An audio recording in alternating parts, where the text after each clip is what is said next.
I thought sharing a home meant sharing trust, until the day I realized the woman I welcomed as a daughter had quietly taken everything I owned, because I signed it away with my own hands. When you live with someone for 10 years, eat at the same table, laugh under the same roof, cry through the same storms, you start believing trust is permanent. You start believing loyalty is mutual. But what happens when the person you trusted the most turns your kindness into their strategy? What happens when a signature you thought was about love becomes the document that takes away everything you spent your life building? Today, I'm going to tell you how my own daughter-in-law, the woman I treated like a second daughter, tricked me into signing away every asset I had. Land, savings, rights, dignity, all gone with one moment of blind trust. And I'm sharing this not for sympathy, but because the moment I realized the truth, my whole world collapsed and then rebuilt itself in a way I never expected. If you've ever trusted someone too much, if you've ever ignored that quiet voice warning you, if you've ever wondered how betrayal feels when it comes from inside your own home, then stay with me. Because the twist in this story is something you will never forget. I never imagined that a single signature, just a small scribble on a stack of papers, could erase decades of sacrifice. But trust makes you blind, and love makes you generous. That day, I was both. For 10 years, my daughter-in-law and I lived under the same roof. In the beginning, she was warm, polite, helpful. She woke up early to cook. She smiled whenever she saw me. She asked me about my health, my day, my thoughts. I thought, she's perfect for my son, a blessing for this family. And when someone treats you like that consistently, year after year, you stop doubting. You let them in, completely. So when she came to me with documents, papers she said were just part of a family financial plan, I didn't question her.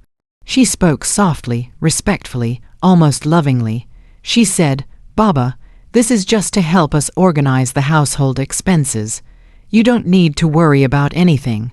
She placed the pen in my hand like she was helping me, not taking from me, and I signed, page after page, without reading, without thinking, without imagining that the person I had defended in every argument, the person I had protected in every conflict, could betray me so deeply. But betrayal never announces itself. It doesn't knock.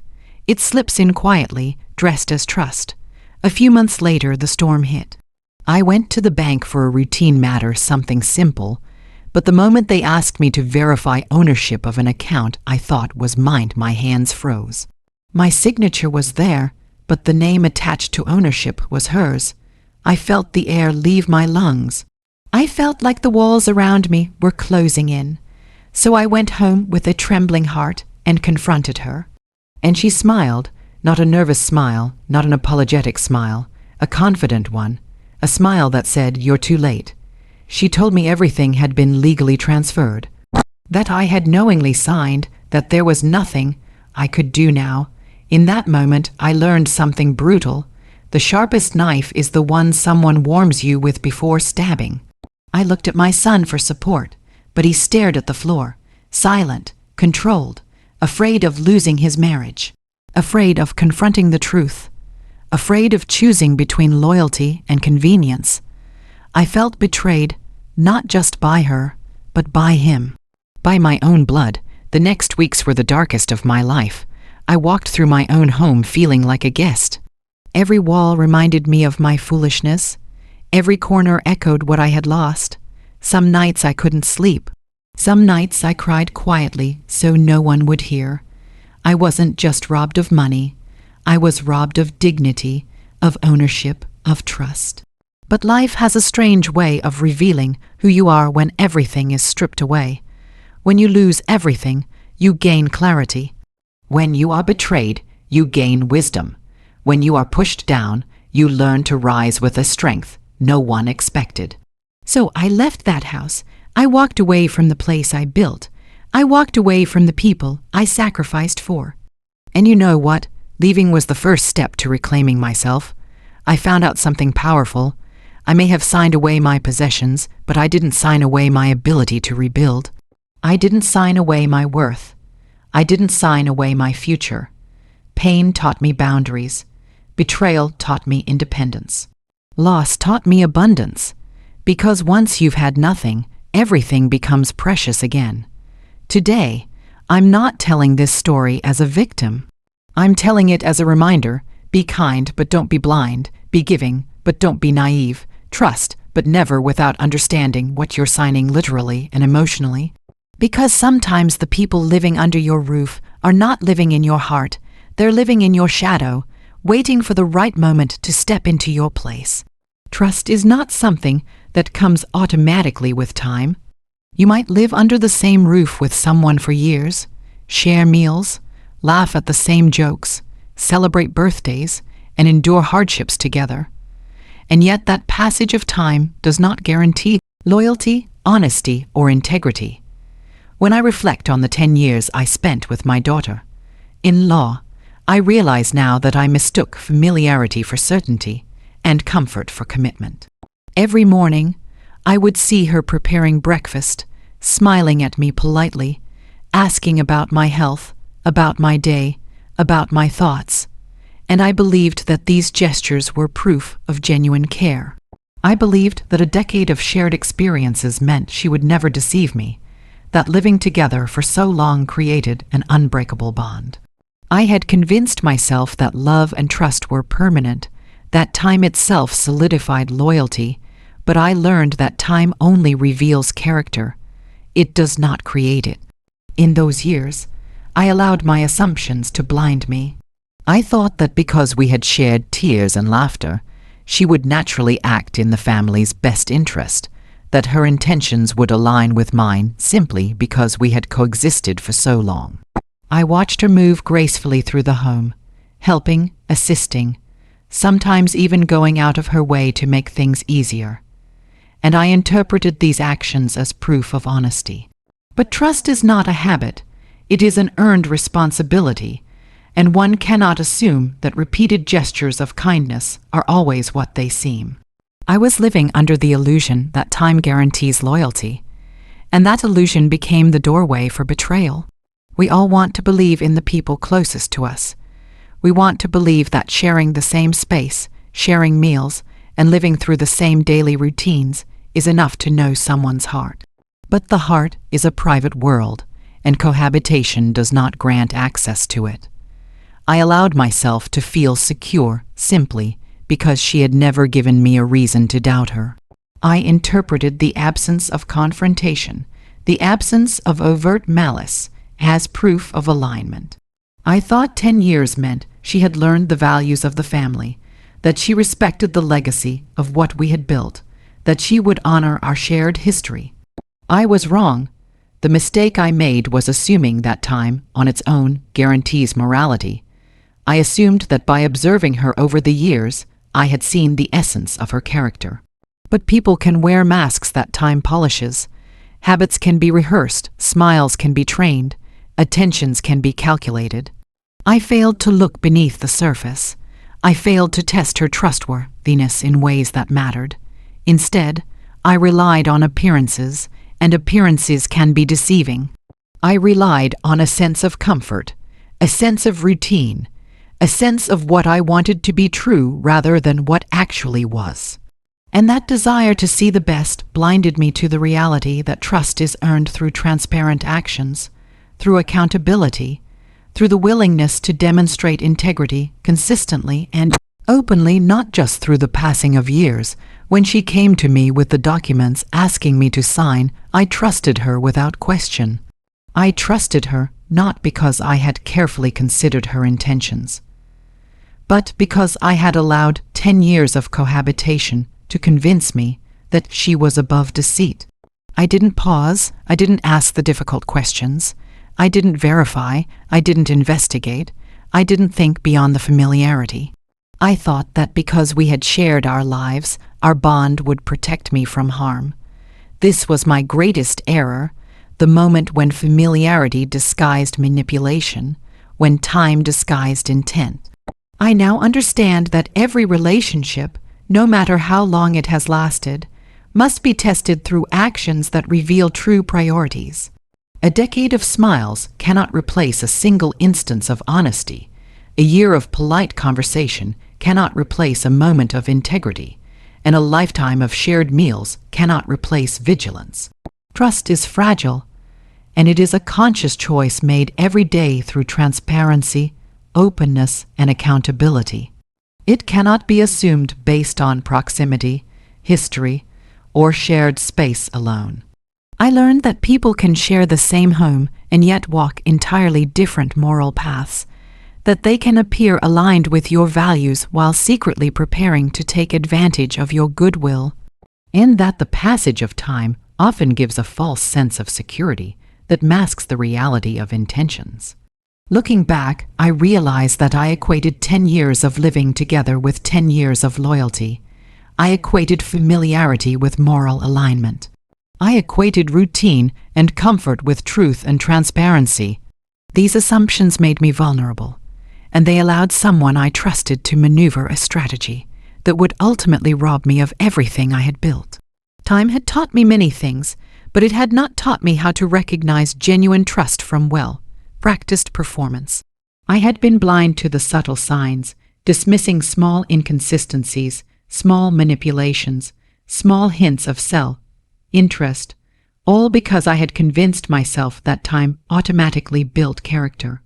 Trust is earned, not assumed. It is nurtured through clarity, tested through observation, validated through transparency, and reinforced by consistent, honest actions. The illusion that a long history together creates automatic loyalty is dangerous. It blinds you to risk, it numbs you to warning signs, and it can ultimately allow betrayal to enter your life unnoticed. Time does not guarantee morality. Familiarity does not guarantee loyalty. Shared spaces do not guarantee alignment.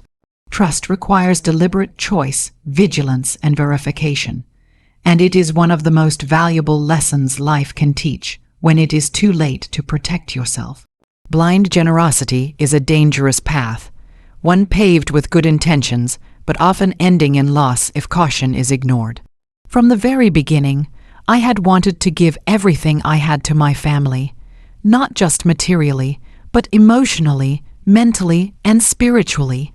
I believed that love meant giving without question, giving without reservation, giving without expecting anything in return. I thought that sharing everything I had would create bonds that could never be broken, that generosity would protect me from betrayal, that the act of giving itself was a shield. But generosity without awareness is not strength. It is vulnerability disguised as virtue.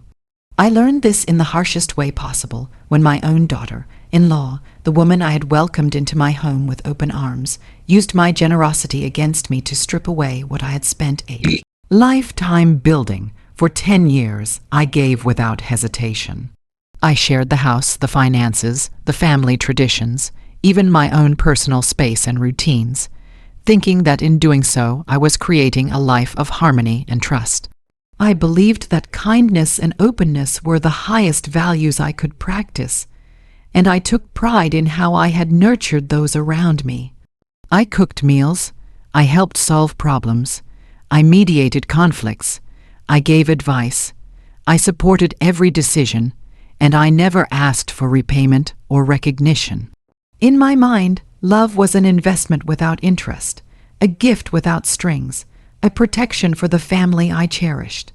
But generosity, no matter how pure, must be accompanied by vigilance. When kindness is given blindly, it can be twisted, exploited, and weaponized by those who understand how to take advantage of it. The day she asked me to sign the documents, I did not hesitate. I thought of it as another act of generosity, a way to make her life easier, a way to support her and my son in organizing the household and family affairs. I didn't question her intentions because I trusted her completely. I didn't read the documents closely because I assumed she would never deceive me. I didn't seek counsel or advice because in my mind, love and generosity had always been enough. I believed that giving from the heart was protection enough against harm. And yet, in that moment, my generosity became the instrument of my own downfall. Blind generosity does not recognize limits. It does not pause to evaluate risk. It does not ask whether the recipient's character aligns with one's own values. When you give blindly, you give control, authority, and opportunity to another person, often without realizing it. I had given my daughter in little access not just to my home, but to my trust, my legal rights, my sense of security. I had allowed her to operate in spaces where I should have demanded transparency, and I had assumed that my history of giving and loving would automatically safeguard me.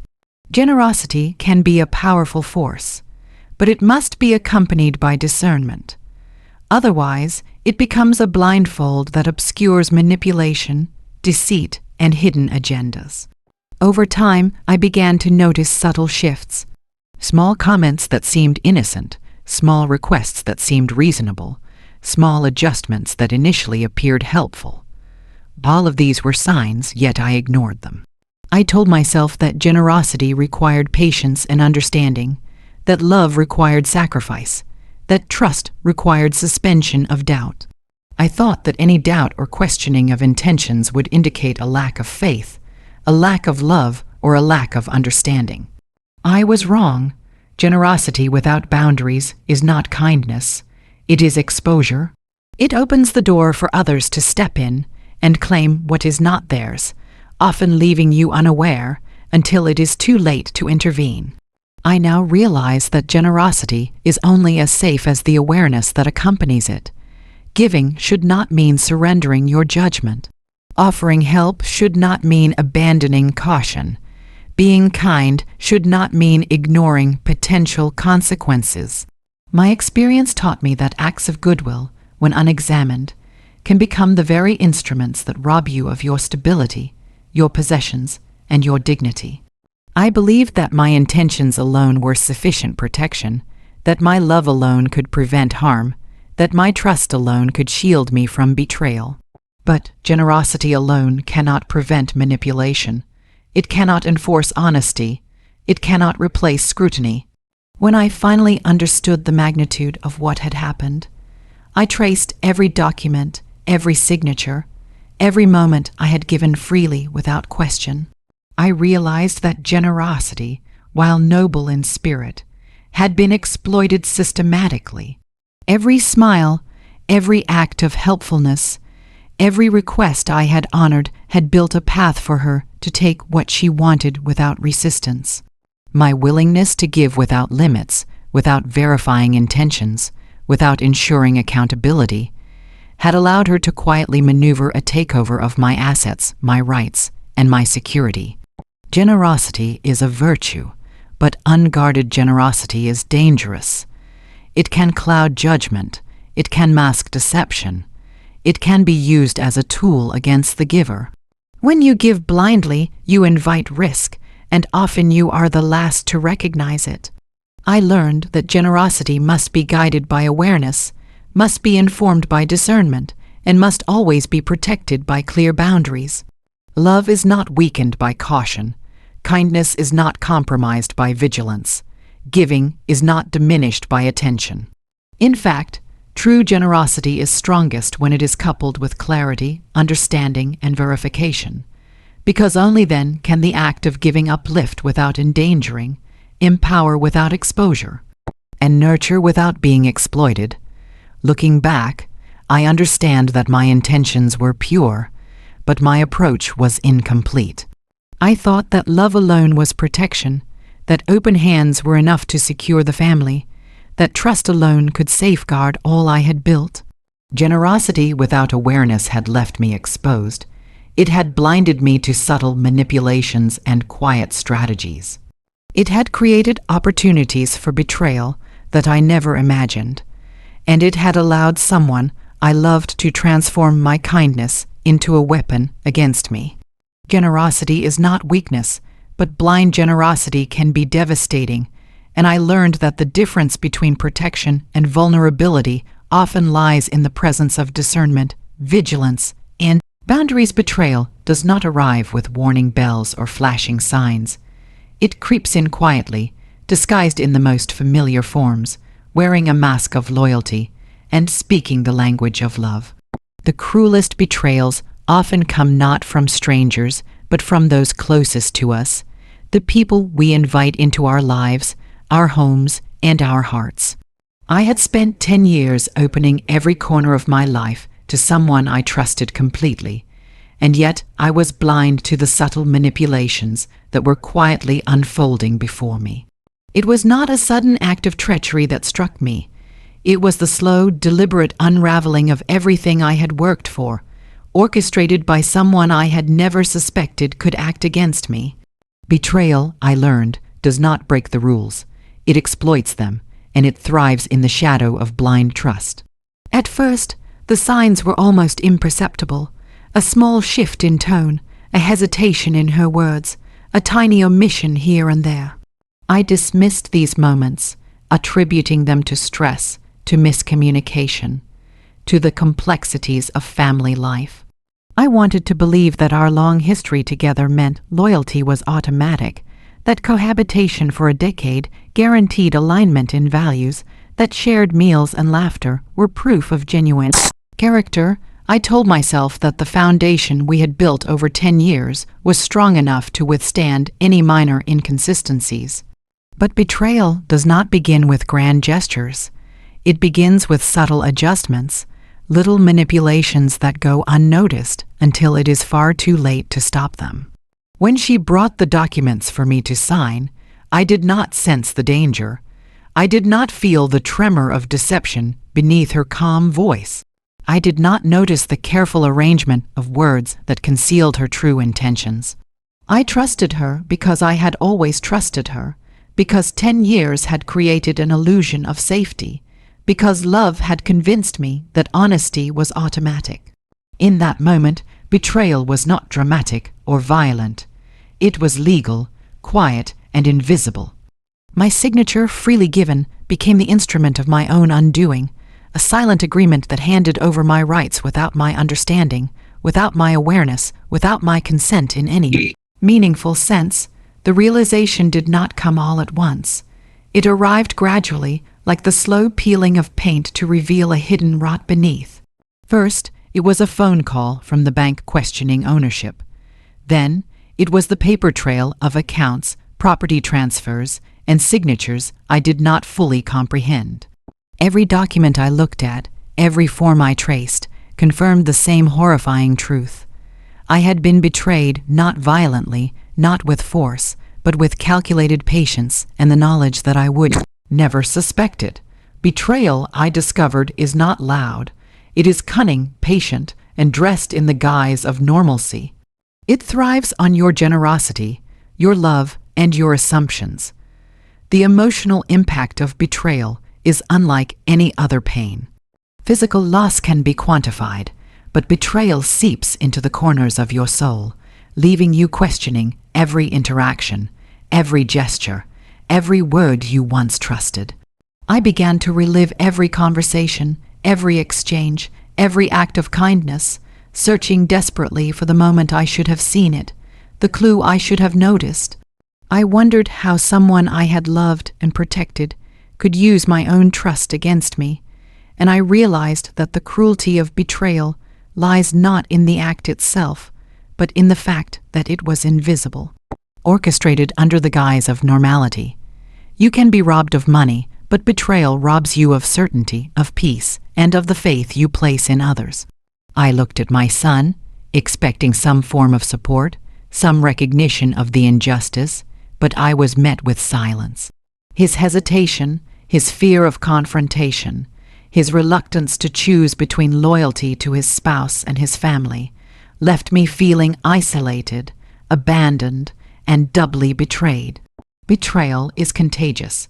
It spreads through relationships, infecting trust with doubt, replacing love with suspicion, and leaving a residue of fear and grief that lingers long after the initial act. The very people I had relied on to protect me emotionally were entangled in the deception, whether through fear, complicity, or inaction.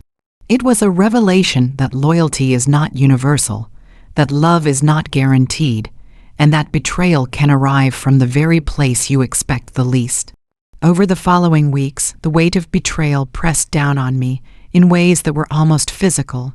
I walked through my home, now a space that felt unfamiliar, feeling the absence of control, the intrusion of deceit, the presence of someone who had exploited my kindness with precision and patience. Betrayal, I learned, does not only affect the immediate loss. It transforms your perception of the world. Every interaction became a question, every gesture a potential trap, every expression a hidden motive. You begin to question everything you once took for granted, and the world itself feels less certain, less safe, less predictable. Yet within the pain of betrayal lies a lesson that cannot be learned through ease or comfort. Betrayal forces clarity, sharpens perception, and demands awakening. When you are deceived by someone you love, the shock is brutal, but it also exposes truths about human nature, about relationships, and about the strength that resides within you. I realize that betrayal is not simply an act against you. It is an act that tests the depth of your resilience, the breadth of your discernment, and the courage you have to reclaim what is rightfully yours.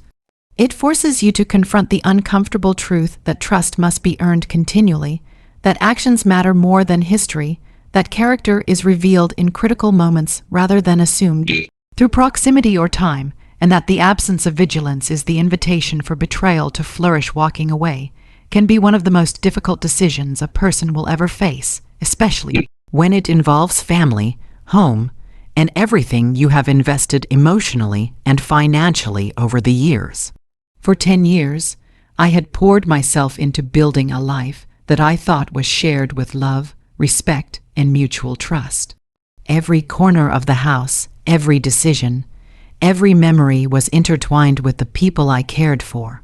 To leave that environment felt like abandoning a part of myself, as if walking away meant admitting defeat, vulnerability, or failure. But I discovered something profound in the moment I chose to step back. Leaving is not surrender, it is reclamation. It is not weakness, it is courage. It is the first act of strength after betrayal, the initial step toward rebuilding dignity, clarity, and control over one's life when everything else has been taken away. For a long time, I could not imagine myself leaving. The home that had witnessed laughter and tears, celebrations and crises, had become a cage in disguise. Every room reminded me of the effort I had invested. Every shared space echoed the years I had devoted to nurturing relationships, and every object carried the weight of memories I feared losing. Yet the very presence of the person who had betrayed me transformed familiarity into fear, comfort into constraint, and love into manipulation. Staying under the same roof meant constant reminders of what had been stolen, what had been broken, and what had been exploited. I realized that sometimes the hardest battles are not fought with confrontation, but with the courage to remove yourself from the battlefield entirely, to step away from toxicity and reclaim your peace. Leaving was not a single moment, but a process of awakening to the truth that dignity cannot be preserved where it is not respected. I had given everything I had in trust, and that trust had been betrayed, misused, and manipulated. Every attempt to reason, to explain, to confront, had only revealed how deeply calculated the deception had been. The realization forced me to see that no argument, no appeal, no reminder of loyalty would restore what had been lost. The people I trusted were unwilling or unable to confront the truth, and remaining in that environment meant surrendering control over my life, my choices, and my emotional well-being. The decision to leave was terrifying, because leaving meant stepping into uncertainty, giving up the comfort of familiarity, and facing the unknown alone. But it was the only choice that preserved the integrity I still had. When I finally walked out, I experienced an unexpected clarity. For years, my vision had been clouded by attachment, by responsibility, by the idea that family obligations required me to endure betrayal silently. But the moment I removed myself from the environment, I could see the patterns I had ignored, the warning signs I had dismissed, and the subtle manipulations I had mistaken for normal behavior. Distance became perspective. Leaving did not erase the pain, but it allowed me to view it with understanding, to analyze it without the constant emotional pressure, and to make decisions from a place of awareness rather than reaction. Walking away was not giving up. It was reclaiming the ability to see clearly, to act decisively, and to protect myself in ways that had not been possible while immersed in the environment of betrayal. The act of leaving also revealed the strength that had been dormant within me. I had underestimated my own resilience, my ability to survive without the familiar comforts, and my capacity to rebuild from the ruins of what had been taken. Every step away from that home, every moment spent asserting boundaries, every decision to prioritize my own well-being reinforced the truth that survival and dignity do not require the approval or cooperation of those who have wronged you. Walking away demonstrated that control is not about possession or authority over others. It is about sovereignty over your own life, your own choices, and your own emotional space. Betrayal may remove possessions and disrupt relationships, but it cannot strip away the inner strength that remains once you decide to reclaim it. Leaving also redefined the meaning of home for me. I realized that a house is only a home when it is a sanctuary, a place of respect, trust, and peace. Without these elements, the walls meant nothing. The memories became painful, and the presence of betrayal transformed comfort into imprisonment. Walking away was not just physical. It was emotional and spiritual. It was the act of refusing to allow a toxic environment to define my sense of self, the refusal to allow deception to dictate my choices, and the commitment to rebuild a life where respect, clarity, and authenticity were the foundation rather than mere assumptions. As I began to rebuild, I understood that walking away is an act of empowerment. It signals to yourself and to others that you value your dignity above material possessions, that you prioritize your mental and emotional health above convenience, and that you recognize the necessity of boundaries in relationships. It is the declaration that betrayal may have taken things from you, but it cannot take away your ability to start anew, to rebuild, and to reclaim control over the trajectory of your life. Walking away transforms loss into agency, victimhood into self-determination, and despair into a renewed sense of purpose, because it is the conscious choice to step out of manipulation and into clarity, to leave toxicity behind and to step into your own power, even when the path ahead is uncertain.